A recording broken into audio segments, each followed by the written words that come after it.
സുഹൃത്തുക്കളെ, ബംഗാളിലെ അതിവിചിത്രമായ ഒരു നാട്ടുനടപ്പ് അത് ഇപ്പോഴത്തെ BJP മുഖ്യമന്ത്രി സുവേന്ദു അധികാരി അങ്ങ് അവസാനിപ്പിച്ചു. എന്താണെന്ന് കേട്ടിരിക്കും. ഒരുപക്ഷെ നിങ്ങൾക്കറിയുമെന്നറിയില്ല, ഒരുപക്ഷെ നിങ്ങൾ കേട്ട ചിരിക്കും.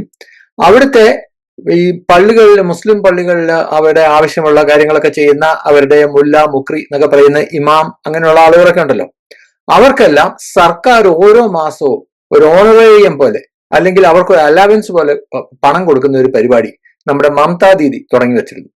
2011 അവർ അധികാരത്തിൽ വന്നപ്പോൾ തുടങ്ങിയ പരിപാടിയാണ്. അന്ന് 2500 രൂപയായിരുന്നു മാസം. ഓരോ മാസവും ഇങ്ങനെ ഓരോരുത്തർക്കും പള്ളികളിലുള്ള, എന്ന് വെച്ച് കഴിഞ്ഞാൽ ഈ ജീവിക്കാൻ നിവൃത്തിയില്ലാത്ത അല്ലെങ്കിൽ കഷ്ടത അനുഭവിക്കുന്ന എന്നൊക്കെ പറയുന്ന, അതിനെന്തോ ക്രൈറ്റീരിയ ഒക്കെ ഉണ്ട്, അങ്ങനെയുള്ളവർക്ക് സർക്കാരിന്റെ ഖജനാവിൽ നിന്ന് സാധാരണക്കാരന്റെ പൊതുപണം എടുത്തിട്ട് ഈ മുല്ലമാർക്കും മുക്രിമാർക്കും ഒക്കെ കൊടുക്കുന്നു അലവൻസ് ആയിട്ട്. ഇതൊക്കെ ഏതെങ്കിലും രാജ്യത്ത് കേട്ടുകേൾവിയുള്ള സംഗതിയാണോ? എനിക്ക് പിടിയില്ല. ഇത് ഇന്ത്യ ഒരു മതേതര രാജ്യമാണെന്ന് പറയുകയും ചെയ്യും. അപ്പോ സുവേന്ദു അധികാരി ഈ തിരഞ്ഞെടുപ്പിന് മുൻപ് ചോദിച്ചൊരു ചോദ്യമാണ്, ഇതൊരു മതേതര രാജ്യമാണെന്ന് പറഞ്ഞിട്ടാണോ ഈ തോന്നിയാസം കാണിക്കുന്നത്? ഇതാണോ നിങ്ങളുടെ മതേതരത്വം? സർക്കാർ ഖജനാവിൽ നിന്ന് പണം എടുത്ത് മതസ്ഥാപനങ്ങൾ കൊടുക്കുക, ക്ഷേത്രങ്ങൾക്കും പള്ളികൾക്കും എല്ലാം കൊടുക്കുക എന്ന് പറയുന്നത് അനാവശ്യമായിട്ടുള്ള കാര്യമാണ്. സർക്കാർ ഖജനാവിലെ പണം എന്ന് പറയുന്നത് എല്ലാവർക്കും ഒരേപോലെ അവകാശപ്പെട്ടതാണ്. ഏതെങ്കിലും ഒരു പ്രത്യേക മതവിഭാഗത്തിനോ ജാതിക്കോ മാത്രം കൊടുക്കുക, അല്ലെങ്കിൽ എന്തെങ്കിലും ഒരു പ്രത്യേക സാഹചര്യത്തിൽ ഒരിക്കൽ ഒരു വൺ ടൈം അസിസ്റ്റൻസ് അങ്ങനെ എന്തെങ്കിലും കൊടുത്തെന്ന് വെച്ച് കഴിഞ്ഞാൽ ശരി, അത് ന്യായീകരിക്കാം എന്ന് വയ്ക്കാം. പക്ഷെ ഇത് ഓരോ മാസവും ഈ മുല്ലയും മുക്രിയും എല്ലാം ജോലിയെടുക്കുന്നത്, പണിയെടുക്കുന്നത് സർക്കാരിന് വേണ്ടിയാണ് എന്നുള്ള നിലയിൽ ഓരോ മാസവും ശമ്പളവും പെൻഷനും ഒക്കെ കൊടുക്കുന്നത് മതേതരത്വമാണോ എന്നൊരു ചോദ്യം ഈ സുവേന്ദു അധികാരി മുന്നോട്ട് വെച്ചു. അങ്ങനെ ഈ രീതിയിൽ ചോദിച്ച, അതായത് ഈ മതേതര സമൂഹം ചോദിക്കാൻ മടിക്കുന്ന ഈ രീതിയിലുള്ള പല ചോദ്യങ്ങളും ചോദിച്ചതിന്റെ മറുപടിയായിട്ടാണ് ജനങ്ങൾ വൻ ഭൂരിപക്ഷത്തിൽ സുവേന്ദു അധികാരിക്ക് വോട്ട് കൊടുത്ത് BJP സർക്കാരിനെ അധികാരത്തിൽ കൊണ്ടുവന്നത്. ഏതായാലും അധികാരത്തിൽ വന്ന ശേഷം ഇപ്പൊ സുവേന്ദു അധികാരിയെ പരിപാടി അങ്ങ് അവസാനിപ്പിച്ചിരിക്കുക.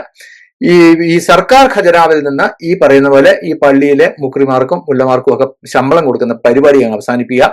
വേണമെങ്കിൽ പള്ളി അല്ലെങ്കിൽ മുസ്ലിം സമുദായം അവരുടെ ആളുകൾക്ക്, ഈ ജീവിക്കാൻ നിവൃത്തിയില്ലാത്ത അല്ലെങ്കിൽ കഷ്ടത അനുഭവിക്കുന്ന ഇമാം, അതുപോലെ മുക്രി, മുല്ല, ഇതൊക്കെ അവരുടെ മതത്തിനാണല്ലോ സേവിക്കുന്നത്.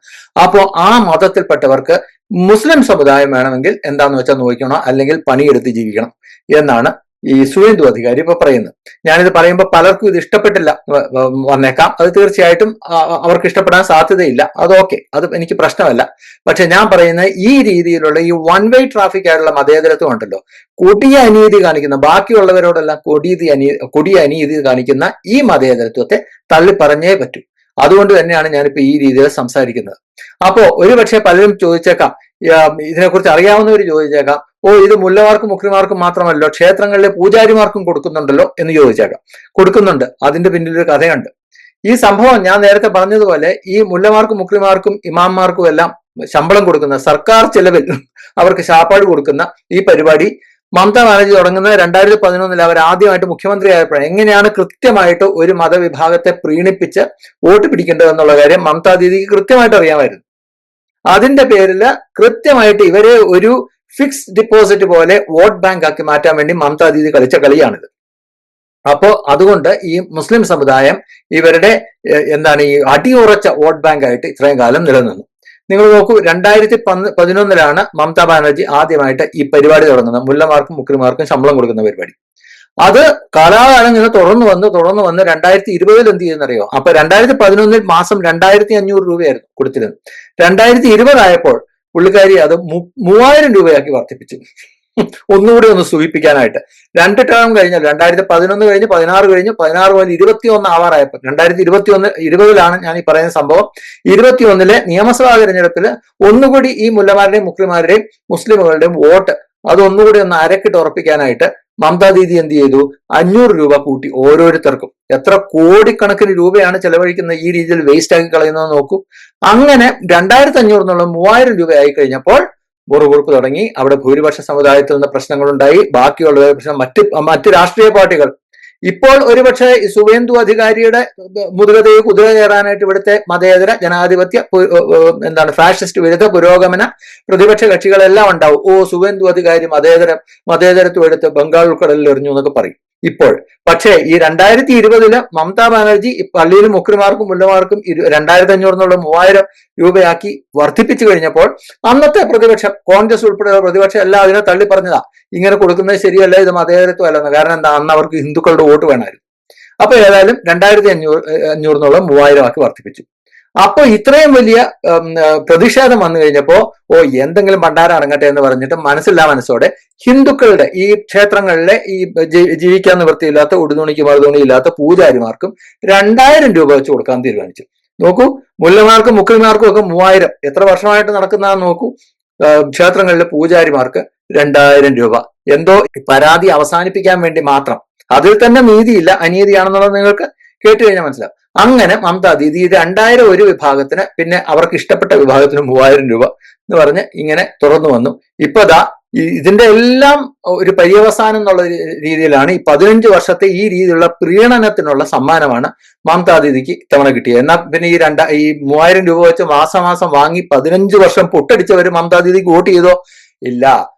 അവരുടെ സ്വന്തം ആളുകൾ, ഹുമായൂൺ കബീറിനെ പോലെയുള്ളവരും, അതുപോലെ മറ്റേ സെക്യുലർ ഫ്രണ്ട് എന്ന് പറഞ്ഞിട്ട് വേറൊരു ഈ പറയുന്ന പോലെ ഒരു മുല്ലയാണ്, ഒരു ഇമാമിന്റെ നേതൃത്വത്തിൽ വേറൊരു പാർട്ടി ഉണ്ടാക്കിയിരുന്നു. അതുപോലെ നമ്മുടെ അസദുദ്ദീൻ ഒവൈസിയുടെ പാർട്ടി, അങ്ങനെ മുസ്ലിം പാർട്ടികൾക്കെല്ലാം മുസ്ലിമുകൾ വോട്ട് ചെയ്തു. അങ്ങനെയാണ് നമ്മുടെ മമതാ ദീദി തോറ്റത്. ഞാൻ പല പ്രാവശ്യം പറഞ്ഞതാണ്. ഇതാണ് സംഭവിച്ചത്. അപ്പോ മമതാ ദീദി ഈ കാശ് കൊടുത്ത് വോട്ട് വാങ്ങിച്ച് മതേതരത്വം ഊട്ടി ഉറപ്പിക്കാൻ ശ്രമിച്ചു. മുസ്ലിം പാർട്ടികൾ വന്നു കഴിഞ്ഞപ്പോൾ മുസ്ലിമുകളെല്ലാം അവർക്ക് വോട്ട് ചെയ്ത് 2026 മമതാ ബാനർജി ഫ്ലാറ്റായി. ഇതാണ് സംഭവിച്ചത്. നോക്കൂ, എങ്ങനെയാണ് ഒരു മതവിഭാഗത്തെ പ്രീണിപ്പിച്ച് കാലാകാലം കൂടെ നിർത്താം എന്നുള്ള തെറ്റിദ്ധാരണ ആ മതവിഭാഗത്തിന്റെ ആളുകൾ തന്നെ, അതായത് മുസ്ലിമുകളുടെ പാർട്ടി തന്നെ അവിടെ വന്നു കഴിഞ്ഞപ്പോൾ എന്ത് പറ്റി? ഇവരെല്ലാവരും കൂടി ഈ 3000 രൂപ വാങ്ങി പുട്ടടിച്ചവരെല്ലാവരും അതെല്ലാം മറന്നിട്ട് സ്വന്തം ആളുകൾക്ക് പോയി വോട്ട് ചെയ്ത് മമതാ ബാനർജിയെ തോൽപ്പിച്ചു. എന്നിട്ട് ഇപ്പൊ എന്ത് സംഭവിച്ചു? ഈ ഹിന്ദുക്കൾക്ക് ഇത്രയും നാല് പണി കൊടുത്തതിനുള്ള മറുപടി ഇതാ ഇപ്പൊ സുവേന്ദു അധികാരി വന്നു കഴിഞ്ഞപ്പോൾ വാങ്ങി കൂട്ടിക്കൊണ്ടിരിക്കുക. ഇപ്പൊ കേരളത്തിൽ പറയുന്നത് ആ മുസ്ലിമുകളെ പീഡിപ്പിക്കുന്നേ, അവിടെ പാവപ്പെട്ട മുസ്ലിമുകളെ പീഡിപ്പിക്കുന്നേ ഞാനും കുറെ നാൾ നിലവിളിച്ചതാ. പക്ഷെ നമ്മൾ യാഥാർത്ഥ്യം മനസ്സിലാക്കണം. ഒരു വിഭാഗത്തിനെതിരെ ഇങ്ങനെ അനീതി കാണിച്ച് വന്നു കഴിയുമ്പോഴുണ്ടല്ലോ, ഇവിടെ ഭൂരിപക്ഷ സമുദായം ഹിന്ദുക്കളാണെന്നല്ലേ പറയുന്നത്, അവരുടെ ഉള്ളിൽ തോന്നലുണ്ടാവുന്നേ.